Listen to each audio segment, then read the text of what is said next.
things that are in the block grant to the University of Wyoming and now have been cut by the state are the penny plan. Then you see the next part of it, kind of the whopping part of it, the 8% budget cut. And you can see that that is $32.4 million in the biennium budget. And again, I broke it down to you 16.2 if you want to look at this on an annual basis. So I want to assure you that we cannot get to $19 million in 1 year without taking positions. 80% of the budget of this university is personnel. So you absolutely cannot get to this budget cut without it. But we are going to attack 17 by only working on vacancies. In the immediate permanent budget cuts, the first thing we did is we accepted the penny plan budget cut, which was $7 million. The next thing we did is we took an inventory of our vacant positions. We identified 70 vacancies. We are eliminating them. We also are going to work on standardizing the teaching load. And for professorial faculty, so that's faculty who are assistant professor, associate, and full professor, we're going to move to a 5-course teaching load for the next year. The AP, academic professional faculty, we're standardizing to 8 courses, 4 in the fall and 4 in the spring. We're going to adjust any positions that are between 50% time and 99% time. And the reason we're doing that is because we pay full health insurance and full benefits on these positions, even though they're not full-time for us. In fact, some of these positions have relatively low salaries, yet we're paying quite a bit in terms of fringe benefits on these individuals. We're not allowing any overload, no additional compensation, no overtime right now. We have to try to save those dollars and not pay them out as overload overtime, and we'll glean the savings from that. And then right now we're working on a retirement incentive program.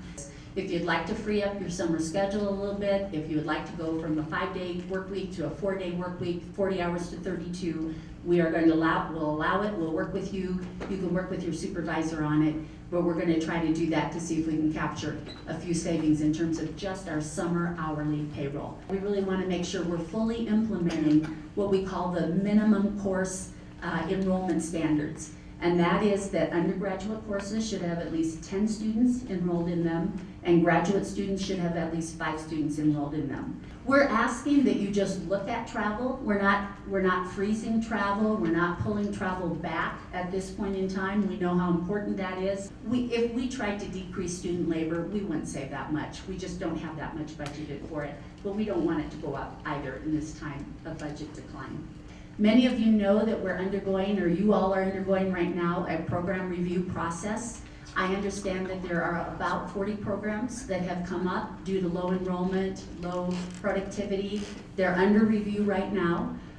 We need those to be completed and to be submitted, and we're going to take a look at those. But there's no question but what I think in order to get another 10 million cut in FY18, we're going to have to look at streamlining some of our academic programs. I do think we can produce a very coherent plan for introducing program fees to high-cost programs that students pay, but they pay because these programs are expensive to maintain. The laboratories, the clinicals, the things that the students need to do in order to get an education costs money.